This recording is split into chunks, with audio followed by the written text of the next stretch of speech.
خلوا نيتكم مفتوحة. اليوم رح نسمع رسائل العناصر الأربعة: نار، هواء، تراب، ومي. كل عنصر حامل حكمة، وكل برج له رسالة من طاقته. خدوا اللي بيلامس قلبكم والباقي خلوه يمر.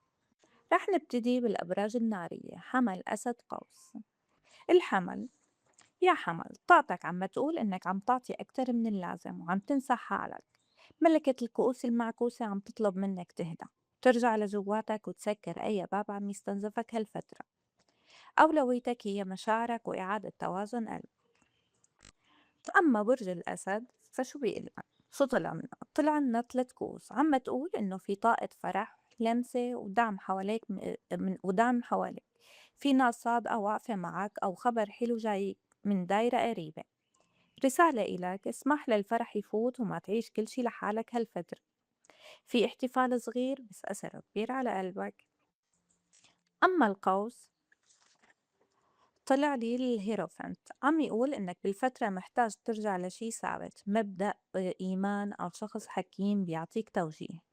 في درس مهم عم ينفتح قدامك، ويمكن جوابك عن شخص بتوثق فيه أو عن صوتك الداخلي. رسالة إلك: اتبع الحكمة مو الاندفاع هالفترة، تعطيك وضوح روحي وقرار ناضج.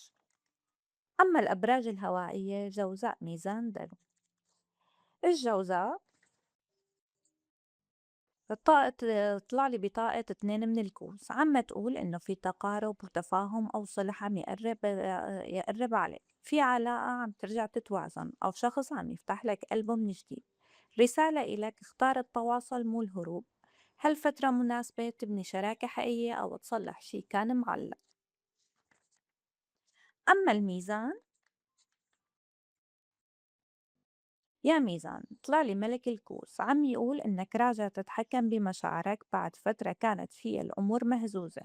في نضج عاطفي عم يكبر فيك وقدرة إنك تتعامل مع المواقف بهدوء بدل الانفعال. الرسالة إلك: خليك ثابت ورد بعقلك مو قبل قلبك.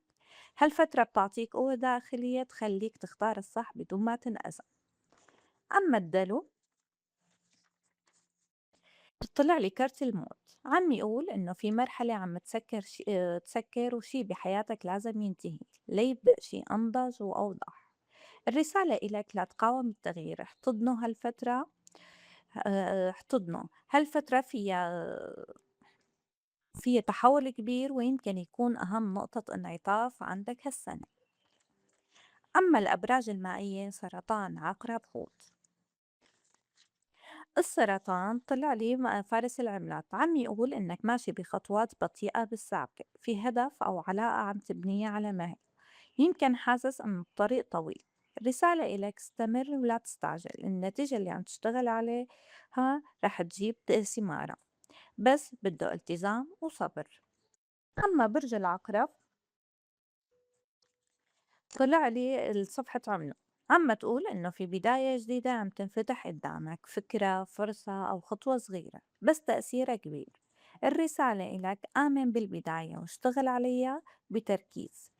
الفترة مناسبة تتعلم شي جديد أو تباشر مشروع كان ببالك من زمان.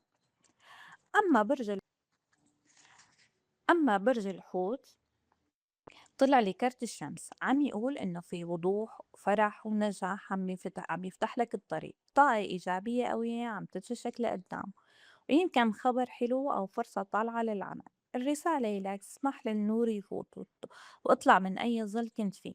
هالفترة هي فترة انتصار وراحة وتجلي.